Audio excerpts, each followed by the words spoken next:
She called 911 to turn herself in, before investigators even knew a crime had happened.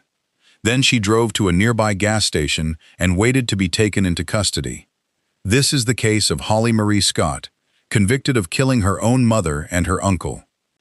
No manhunt, no chase. Just a phone call and a choice to stay exactly where police could find her. And even with a guilty plea and a life sentence now on record, the one question that's never been answered publicly is, why? Bloomingdale, Georgia sits just outside Savannah. Small, quiet, the kind of town where a crime like this doesn't just make headlines, it changes how the whole community feels for a long time. On July 31st, 2024, two members of the same family were stabbed near Morgan Road, Shirley Doulin and her brother, James Doulin. Shirley died at the scene. James was rushed toward the hospital, but didn't survive the trip. I won't just list their names and move on, because that's how these stories usually get told. The victims become a sentence, and the accused becomes the whole story. Shirley was a mother. James was her brother and an uncle. The person police arrested less than an hour later for both of their deaths was Shirley's own daughter, 35-year-old Holly Marie Scott. That's the detail that makes this case different from a lot of others I cover. This wasn't violence between strangers. It was violence inside a family that, from the outside, probably looked like any other. When officers reached the scene near Morgan Road, there was no mystery about what they were looking at. Two victims. One, already gone. One fighting for his life on the way to the hospital. What they didn't have yet, or so it seemed, was a suspect. That didn't last long.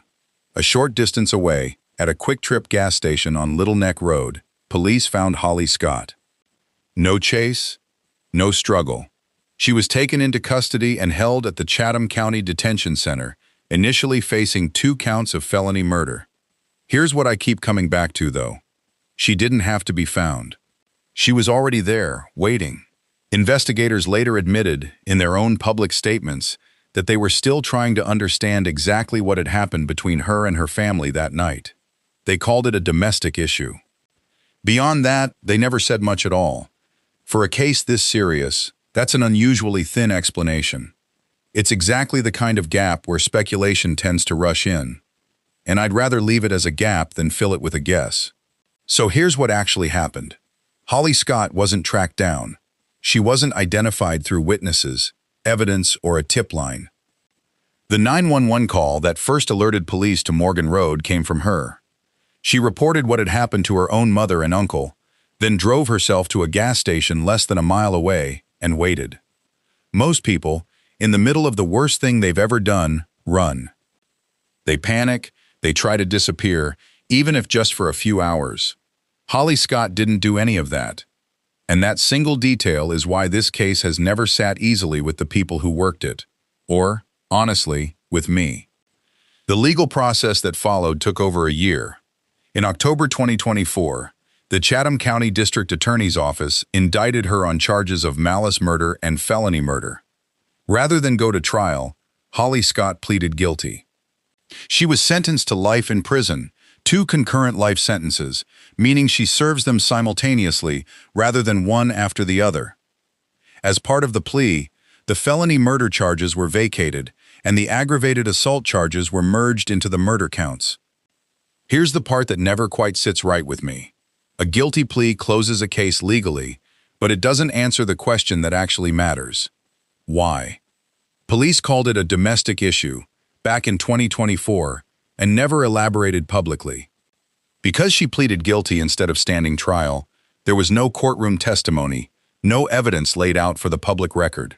Just a plea, a sentence, and a silence that's lasted ever since. What stays with me about this case isn't the crime itself, it's everything that came after. No trial, no public explanation, just 2 funerals, a guilty plea, and a woman who will spend the rest of her life in prison for something the public still doesn't fully understand. I don't think every story needs a clean resolution, and this one doesn't have one. Shirley and James Doulin are gone. Holly Scott is serving a life sentence for their deaths. And the why, the thing that would actually make sense of any of this, may never be answered publicly at all. Cases like this don't trend for long. There's no dramatic manhunt footage, no twist ending to package into a headline. Just a quiet town, a family broken from the inside, and a system that closed the file without ever fully opening it up for the rest of us. That's not a flaw in the story. That's often just what real cases look like. If this case affected you the way it affected me, tell me in the comments. And if you'd rather have true crime told with patience and respect instead of noise, you already know what to do. I'll see you in the next one.